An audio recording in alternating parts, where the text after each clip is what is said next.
कहानी बंदर और दो बिल्लियों की। बहुत समय पहले की बात है। एक गांव में दो बिल्लियां रहती थीं। वो दोनों बहुत खुश थीं, खेलती खाती और मस्त रहती थीं। एक दिन जब दोनों खेल रही थीं तो उन्हें एक रोटी पड़ी मिली।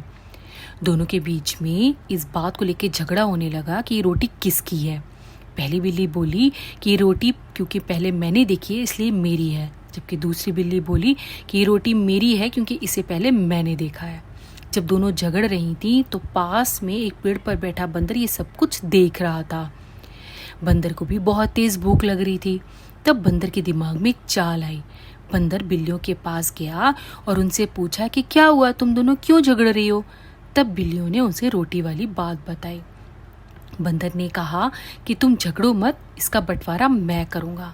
बंदर कहीं से एक तराजू ले आया और उसने रोटी के इस तरीके से टुकड़े किए कि एक छोटा और एक बड़ा रहा। जब उसने पल्ले में रखा तो बड़ा टुकड़े वाला जो पल्ला था वो नीचे हो गया और छोटे टुकड़े वाला पल्ला ऊपर हो गया। फिर उसने बड़ी रोटी के टुकड़े में से थोड़ा खा लिया। फिर उसने रोटियों को तोला और इस तरीके से वो दोनों पल्लों में से रोटी खाता गया और आखिर में वो पूरी रोटी खा गया। दोनों बिल्लियां उसको देखती रह गईं। बंदर ने रोटी खाई और वहां से तेजी से भाग गया।